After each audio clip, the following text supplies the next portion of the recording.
Hello students, आज हम बात करने जा रहे हैं हिंदी भाषा के स्वरूप के बारे में। भाषा निश्चित ध्वनि प्रतीकों की जो निश्चित व्यवस्था है, जो वक्ता के भाव, विचार आदि को श्रोता उसी अर्थ में संप्रेषित करने में जो प्रयुक्त होती है, उसको हम भाषा के स्वरूप के बारे में जो आदान प्रदान होता है भाषा के माध्यम से ही होता है। ये तो सभी आपको पता है, हमने लास्ट चैप्टर में आपको सब कुछ क्लियर कर दिया था।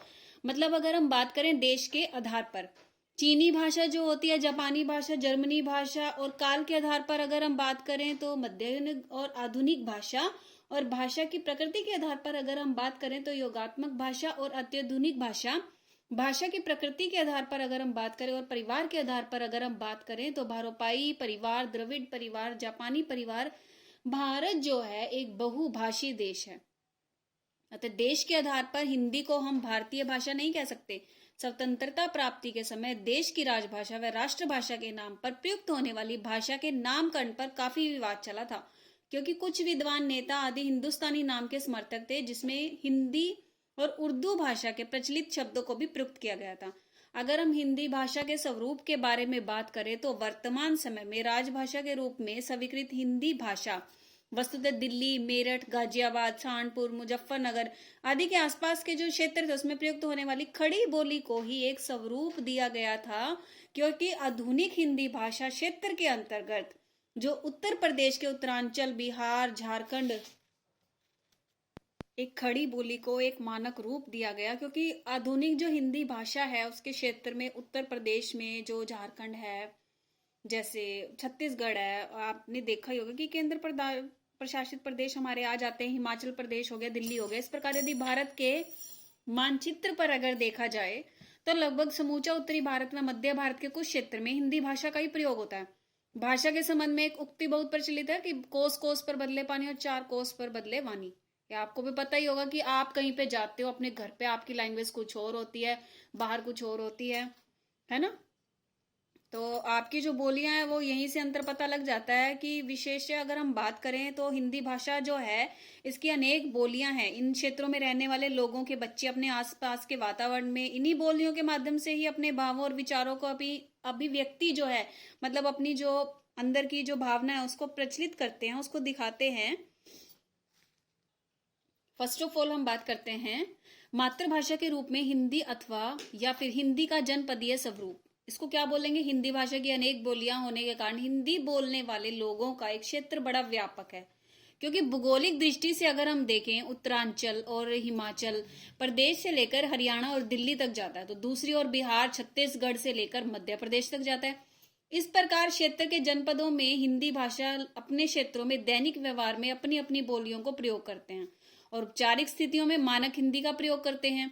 इस प्रकार उनके दैनिक व्यवहार में हिंदी इन बोलियों के रूप में एक जनपदीय भाषा के रूप भूमिका निभाती है। हिंदी भाषा का स्वरूप जो है लोक जीवन, हिंदी भाषा क्षेत्रों में अगर हम देखें तो सांस्कृतिक सामाजिक संबंध बनाए रखता है। नेक्स्ट अगर हम बात करें राजभाषा के रूप में हिंदी अथवा हिंदी का राष्ट्रीय स्वरूप, राजभाषा के रूप में जिसको मैंने लिखा भी हुआ आप देख भी रहे हो, इसका क्या आता है कि वस्तुतः जिस भाषा में किसी राष्ट्र और राज्य की सरकारें उनके विभिन्न कार्यालयों द्वारा जो कामकाज किया जाता है अथवा सरकारी कामकाज में जिस भी भाषा का प्रयोग होता है उसे राजभाषा कहा जाता है। जैसे जिन राष्ट्रों में फ्रांस, इंग्लैंड, जर्मन हम एक ही भाषा का प्रयोग होता है, वही भाषा राजभाषा के रूप में भी स्वीकृत हो जाती है। परंतु भारत जैसे बहुभाषी देश में किसी एक भाषा को राजभाषा के रूप में अपनाना बहुत ही मुश्किल हो जाता है, क्योंकि संविधान के अनुच्छेद के अनुसार 343 के 343 के अनुसार अगर हम केंद्रीय सरकार की राजभाषा के रूप में स्वीकार करें तो 14 सितंबर 1949 को संविधान सभा ने सर्वसम्मति से हिंदी को भारत की राजभाषा के रूप में स्वीकार किया गया था। लेकिन अगर हम बात करें, क्योंकि प्रत्येक वर्ष 14 सितंबर को संपूर्ण देश में हिंदी दिवस मनाया जाता है, क्योंकि राजभाषा हिंदी के रूप में प्रभावी प्रयोग के कारण हिंदी में ही अंतर्गत 8 क्षेत्रीय कार्यालयों की स्थापना की है। थर्ड हम बात करते हैं संपर्क भाषा के रूप में।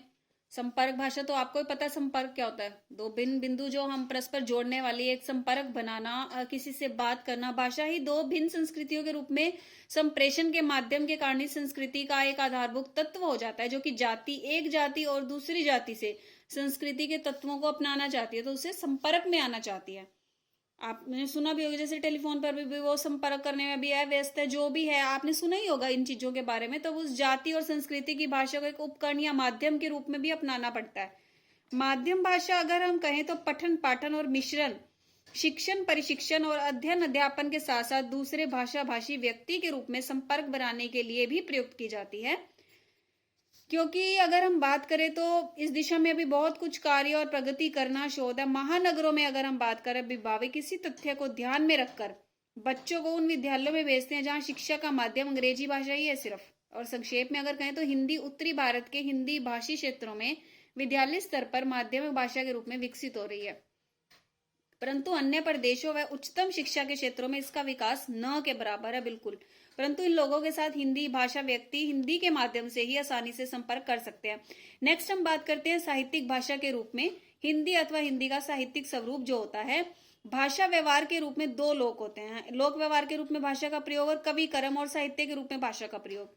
लोक व्यवहार में प्रयुक्त होने वाली भाषा का मूल उद्देश्य क्या होता है? अर्थ को श्रोता तक संप्रेषित करना, जबकि कवि कर्म या साहित्य के रूप में प्रत्येक भाषा का एक मूल उद्देश्य होता है और आनंद की अनुभूति प्रदान करना, है ना। तो इसके साथ साथ संप्रेषण करना भी हो गया। अतः अनंत तत्व ही लोक व्यवहार की भाषा में साहित्यिक भाषाओं को अलग अलग करना है। और साहित्यिक भाषा समाज के जन की भाषा ना होकर विशिष्ट जनों की भाषा है। साहित्य जो जो समृद्ध होता जाता है तो वह समाज व संस्कृति के प्रति संवेदनशील भी होता रहता है। दूसरी ओर समाज के लोग विभिन्न स्तरों पर, अगर हम बात करें, धर्म में बटे होंगे। जितना जटिल होगा समाज में उतने ही अधिक भाषिक भेद भी होंगे। इस भाषिक भेद के कारण ही उसमें अनेक अर्थी, प्रायवाची आदि शब्दों का भी प्रयोग होता रहता है। फर्स्ट ऑफ ऑल हम बात करते हैं पद्यात्मिक हिंदी भाषा की। इसमें क्या आता है? आधुनिक हिंदी भाषा का पद्यात्मिक रूप सन 1860 के आसपास से आरंभ होता है। इससे पूर्व ब्रज भाषा, जो कि आधुनिक हिंदी की ही प्रमुख बोली थी, जिसे हम काव्य संरचना होती थी।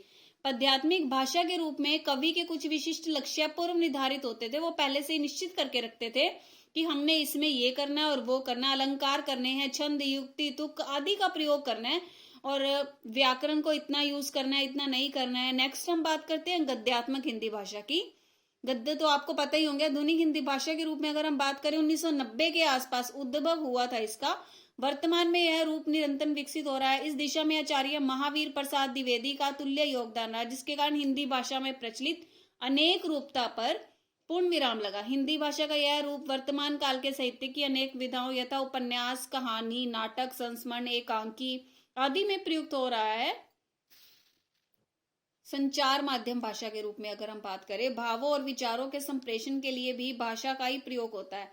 वर्तमान युग में विज्ञान ने जो मानव समाज को भावों और विचारों के संचार करने के लिए अनेक माध्यम प्रदान किए, जैसे फिल्म होगी, दूरदर्शन हो गया, आकाशवाणी होगी, दूरभाष, कंप्यूटर, इंटरनेट, मोबाइल फोन, संचार के इन सभी माध्यमों की अपनी अपनी एक विशेषता ही है। इस कारण इन माध्यमों में प्रयुक्त होने वाली हिंदी भाषा के अलग अलग रूप दिखाई देते हैं। आपने देखे भी होंगे, उदाहरण के लिए टेलीग्राम में अगर हम देखें, तार के माध्यम से संदेश भेजने के लिए प्रयुक्त हिंदी भाषा में वाक्य के पदों की संख्या के आधार पर शुल्क किया जाता था कि आप कितने वर्ड्स लिखोगे तो उसके आधार पर आपके पैसे लगेंगे।